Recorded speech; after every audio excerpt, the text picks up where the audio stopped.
Hello. അപ്പോൾ ഞാൻ നട്ട ഉരുളൻകിഴങ്ങ് നല്ല രീതിക്ക് വന്നായിരുന്നു. പക്ഷേ ഇപ്പോഴത്തെ ചൂട് കാരണമായിരിക്കും അതിങ്ങനെ ഉണങ്ങിപ്പോയി. അപ്പം ഞാൻ അതിൻ്റെ മൂട്ടിൽ എന്താണെന്ന് നോക്കി. അപ്പോൾ വേരെല്ലാം മൊത്തം പോയിട്ടുണ്ടായിരുന്നു. അപ്പോൾ അതിനകത്ത് എന്തെങ്കിലും ഉണ്ടോ എന്ന് നോക്കിയപ്പോൾ എന്താ ഒരു കുഞ്ഞ് ഉരുളൻകിഴങ്ങ് എനിക്ക് കിട്ടിയിട്ടുണ്ട്. അപ്പം ഇവിടെ നല്ലോണം പൊടിക്കുമെന്ന് മനസ്സിലായി. പക്ഷേ ചൂടിൻ്റെ കൂടുതൽ കൊണ്ടായിരിക്കാം അത് പോയെന്ന് തോന്നുന്നു. അപ്പോൾ അതുപോലെ തന്നെ വേറെ ഒരെണ്ണം ഉണ്ടായിരുന്നു. അതെടുത്തപ്പോഴും അതിൻ്റെ മൂടും അതുപോലെ തന്നെ ഇരുന്നു. പക്ഷേ നമുക്കൊന്നും കിട്ടിയില്ല.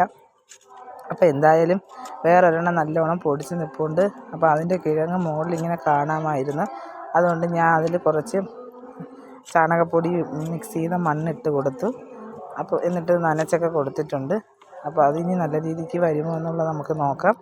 ഇതെങ്ങനെയാണ് ഉരുളൻകിഴങ്ങിൻ്റെ മുകളിൽ നിന്നതുകൊണ്ടാണ് ഞാൻ കുറച്ച് മണ്ണൊക്കെ ഇട്ട് നല്ല രീതിയിൽ ഇട്ട് കൊടുത്ത് നല്ലതാക്കിയത്. അപ്പോൾ ഓക്കെ, ബൈ.